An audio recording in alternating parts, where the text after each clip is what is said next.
Why I wanted to become a Mason, it's a pretty simple story.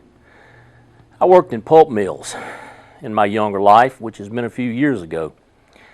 If you've ever heard about folks that work in pulp mills, they've got a reputation for being hard drinking, hard living, hard working people, and not exactly what you would call the best folks in the world.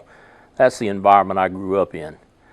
And along came a man named Andy, and Andy worked with us. Andy didn't curse or carry on or drink like we did, so Andy quickly became an outcast. Andy ate his lunch by himself while the rest of us were over there having a good time, and that went on for a long time. After a while, we realized that Andy was a lot better at doing what he does than a lot of us were. Andy was a great troubleshooter.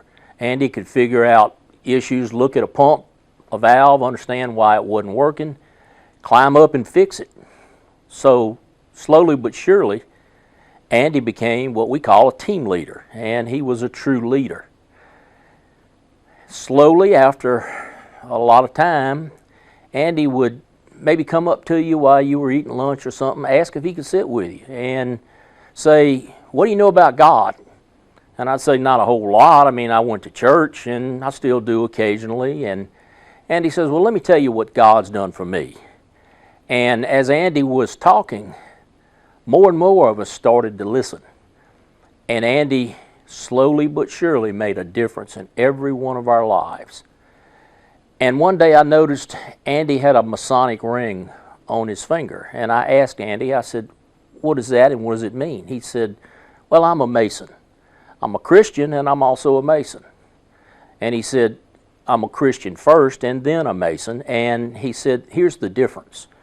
And he would explain what it meant to be a Christian and what it meant to be a Mason. And when he explained it, Andy had a way of saying things that really made a lot of sense.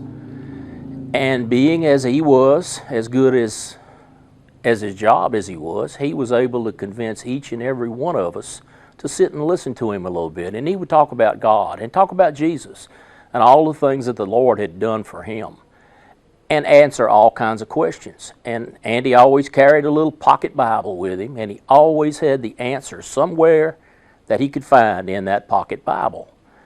And when you read it in the Bible, in the context of how it got answered, you asked the question and how he answered it, it made a lot of sense. I asked him one day, I said, "What does it mean to be a Mason?" And he says, "It means that Masonry takes good men and makes them better." I said, "Well, how is that?" He said, "Well, we start with a person who has the potential for being a good person, and we show him how to live his life in such a way that he makes the Lord proud of him." And that really left an impression on me. After that, I said, "I'm going to try this," partly out of curiosity. I didn't know what it was. Andy didn't tell me a whole lot about it. But after I became a Mason, I started to understand how to live my life better. And that was one of the key reasons that I became a Mason.